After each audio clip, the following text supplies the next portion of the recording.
Today, I am going to continue the lesson federalism. Before going inside the lesson, I will try to connect the lesson from the first lesson, power sharing. Then we understand what federalism is. We try to understand the theory and practices of federalism in India. Again, a discussion of the federal constitutional provisions is followed by an analysis of the policies and politics that has strengthened federalism in practice. Towards the end of the chapter, we turn to the local government, a new and third chair of Indian federalism. The foundation and the success of democracy rests on the premise of power sharing. An intelligent and an honest power sharing helps in integration of different sections of society. In lesson first of power sharing, how Belgium reduced the power of the central government and to give these powers to a state or community government. Regional government existed in Belgium even earlier. They had their roles and powers, but the powers could be withdrawn by the central government.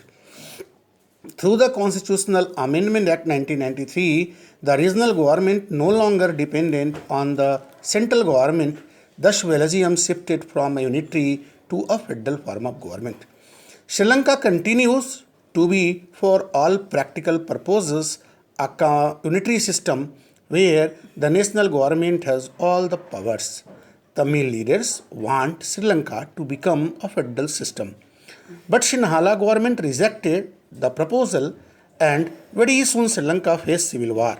Belgium became the role model for the European nation and became headquarter of European Union. In forms of power sharing, I have told you about vertical division of power sharing, in which power transferred to different level of government. A democratic government is broadly categorized into four categories. First, parliamentary form of government. Second, presidential form of government. Third, federal form of government. And fourth is unitary form of government. This criteria has been done by the famous political thinker Leacock. In this topic, we study about the two federal government and unitary form of government. In your text, a child is asking question in this way, I am confused what to do. We call the Indian government, is it union, federal or central? We cannot call Indian government simply a union, federal or central.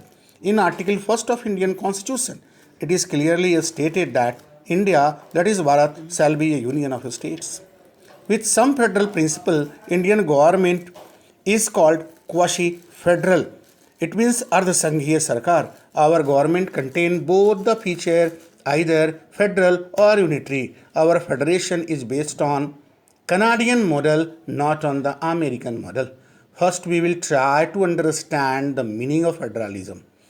It is a system or government in which the power is divided between a central authority and various constituent units of the country.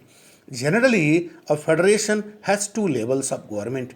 One is the government for the entire country that is usually responsible for a few subjects of common national interest. The others are government at the level of provinces or states that look after much of the day-to-day administration of their state. Both these levels of governments enjoy their power independent of the other. Unitary system of government. In this mode of government, a single government runs the entire country. The central government can pass on order to the provincial or the local government, but in a federal government, the central government cannot pass order to the state government to do something. A state government has power of its own for which it is not answerable to the central government. Both these governments are separately answerable to the people. Now we are going to know about the features of unitary mode of government. First, unitary mode of government has a strong center. Number 2, single citizenship. Number 3, flexibility of constitution. Number 4, no equal representation given to states. Number 5, single citizenship. Number 6, emergency provision.